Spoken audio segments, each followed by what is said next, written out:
everyone, it's Sharonda from Pay Your Weights, and today I'm going to be reviewing The Woman King, which is currently playing in theaters.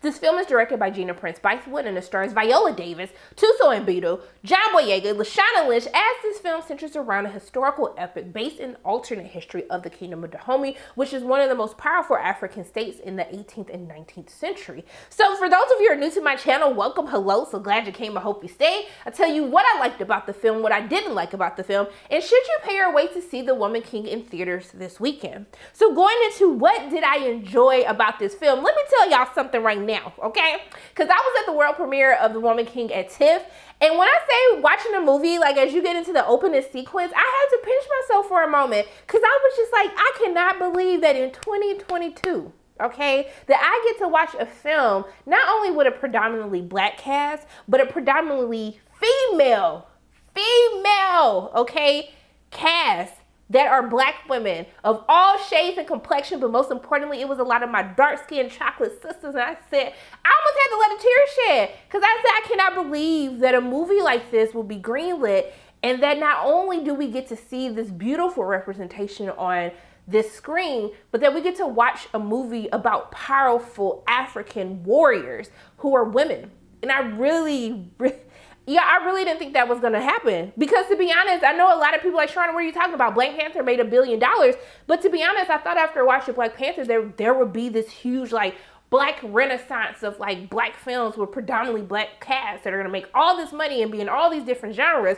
But to be honest, after the success of Black Panther, I haven't seen as much as I thought that I would.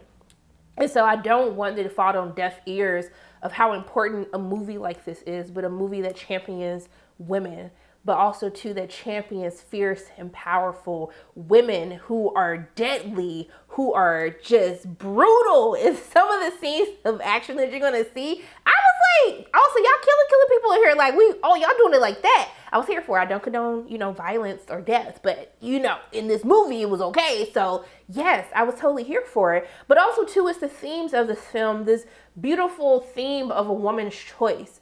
And to be honest, of everything that's kind of happening in our world and how the choice of a woman is under attack, in a lot of these narratives, it doesn't include black women in those narratives. And when we see films that kind of have these, kind of makes you think about the role of woman, a woman's right to choose to marry or her choice to protect herself and what that looks like, it doesn't include women who look like me. So to have a film like The Woman King where you get to see beautiful black women be fierce and powerful and to be free, and you get to see them in different stances, as we see with one of the characters and their right to choose like how they want to rise to political power in the only way that she can actually do that, or a woman's right to choose her freedom, or to be a part of a system that doesn't care about the choice of a woman, to give away her power in marriage. I like how we talk about all of these different things, especially affecting women, but it's actually surrounding women who look like me. And that's something that you really don't get to see in films like this. It's something that you don't even really get to see in the news, where black women are actually included in that narrative of what it means to be a woman today. So I thought that it was very powerful to see. But most of all, when we talk about the protection of women, especially the protection of black women, that we watch a film like this where these African warriors, these women are protecting themselves. They're protecting the kingdom. They're protecting their king. The women are the ones that they look to actually find protection. And I thought that that was something very beautiful to see and something very necessary to see as well. Now let's talk about this action, because you know what, Sharonda, you talk about all these names and stuff, but I was just trying to see if these are warriors, how fierce are they going to be? And honestly, I'm not gonna lie to y'all. There were some scenes in here I was like, wow. Like I knew y'all was gonna be fighting, and I knew it was gonna be some like fight scenes, some action sequences, but like they really went for it. When you see the opening action sequence that takes place at the beginning of the movie, it clearly lets you know, honey, we did not come to play. This is not gonna be no cute little film where you see women, doing all this protection of their king, and the people no, they're going to be killing people. They're going to be fighting people. They're going to be taking blows. Like this is going to be real battle. And I was here for every single moment of it. And I think everyone's going to enjoy the action sequences that they see in this film. The action sequences are actually so good that I actually wanted to see even more. I was like, we can add another 30 minutes. If you're going to give me another battle, let's add another 30 minutes to the movie. I don't care. Let's go for 3 hours. I want to see it all. But it's the performances that really carry this film for me. This is one hell of a cast. Like, all these women, when y'all be talking about, who are some of the top black actresses? You know what? They said, hold my beer. Let me show y'all what we working with, since y'all always act like we can't find black talent. Let me show you some of these beautiful women who are actually killing the game. And first and foremost, Viola Davis, like, needs no introduction. We know that Viola always understands the assignment, but to actually see Viola get to like kill people with a sword, to see the physical transformation that she went through to prepare for this character, to prepare to be these women's general, I loved her in this film.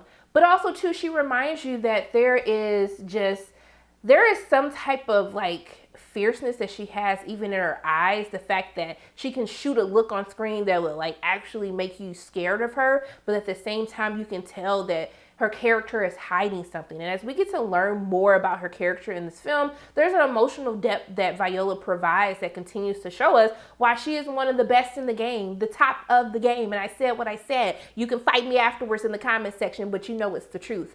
But let me tell you about the MVP of this movie, because I love me some Viola, okay? That's the auntie that I never had. But let me tell you about Lashana Lynch, okay? Let me tell you about Miss Lynch, because I have yet to see Miss Lynch miss in a movie. And you're going to fall in love with her character in this film so much that I was just like, y'all, like, she was my favorite in the movie. I'm not even gonna lie. She was my favorite character. She is scary, crazy, funny, but you root for her character. She is one of the first characters that you like literally instantly connect to. And I loved her character so much that I was watching, I was just like, honestly, if the whole movie was about Lashana Lynch's character, I would totally be okay with that, because she is a leading woman and she's meant to be a leading woman. And after watching her in James Bond, where I still feel as though that she needs to be the next James Bond, because she's the only one who's been able to embody the swagger of who James Bond is supposed to be.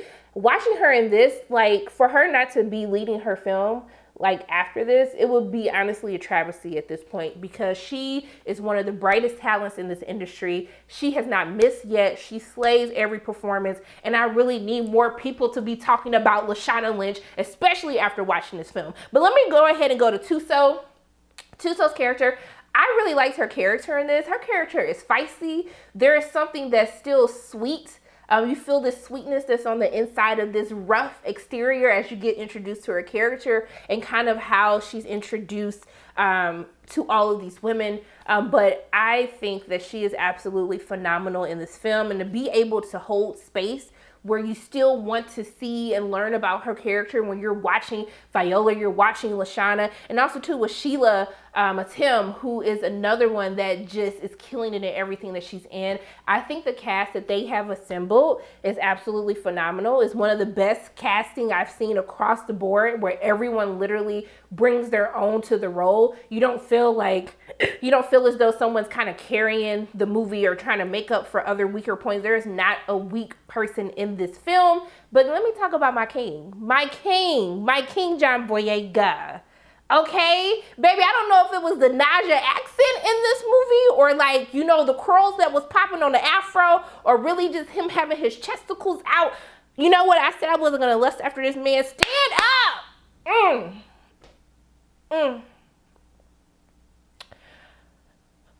Okay, I'm sorry. I was feeling myself getting lost there, and I just had to catch myself real quick. John Boyega was great in this film as well. He doesn't have as big as a role because this film is about women. But him as the king, he's funny.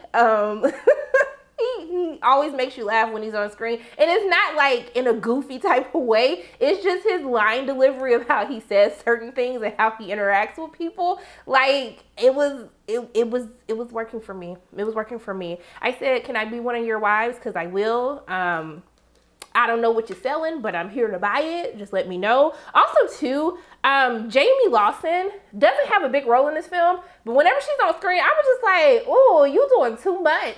I love, like, even for the small roles that people have, like, the cast is just so great that everyone leaves this memorable mark as you're watching this film.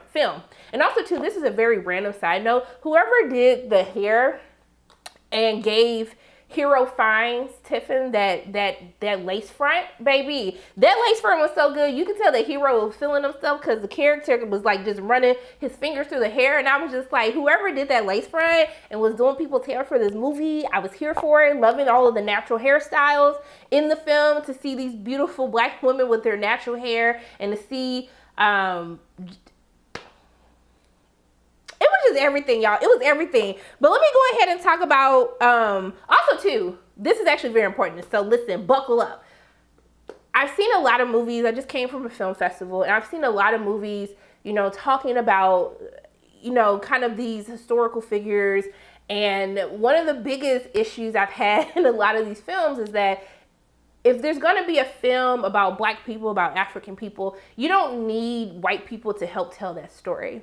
And especially in a film like this, where it actually does address what happens in slavery and, you know, how the Dahomey tribe was actually complicit in slave trading, I was very happy that you really only hear, you barely hear white people talk for more than 5, maybe even 10 minutes in this two-plus hour movie. So I was very grateful for that. And that's not to be like, Sharana, what do you have against white people? It's just, in movies like this, I think it's very important that if it's a narrative that is based on black people, that if it's based on African people, that just let it be them. Like, we don't need like a white person to come in to attract white audiences to go see movies. It's just not necessary. And I was happy that this movie did not make that mistake or lean into that.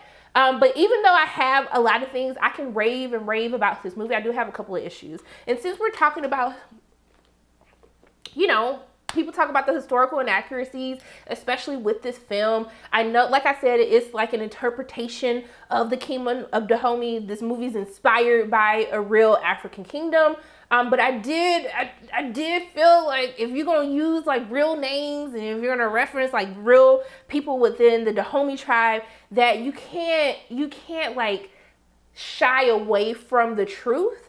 And I do feel like as we get into the end of this film, it became a bit much for me, mainly because if I would tell you to always do your research, and the writers of this movie, they're not black or African, but I didn't like that this movie tries to make it seem like this is something that the Dahomey tribe was kind of forced into slavery, and that, you know, it had to be this, we have to break the cycle of violence, and we have to work together as a community in order to defeat our oppressors. And that's not how it went down in real life.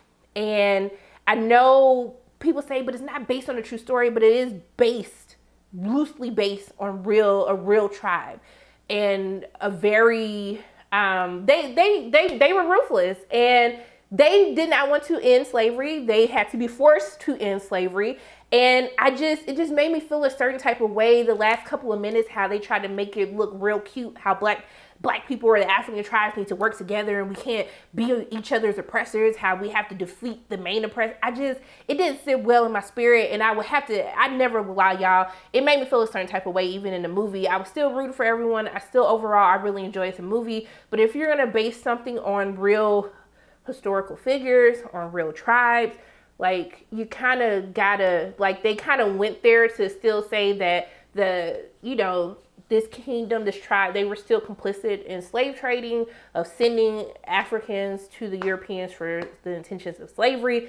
But you have to tell the truth, or at least put something at the end to be like, hey, even though this is loosely based on the Dahomey, let me tell you what they did in real life, just so y'all don't, because you know people don't do their own research. They look at stuff and they be like, oh my goodness, this was so, look at all the black people singing again. That's not how it happened, okay?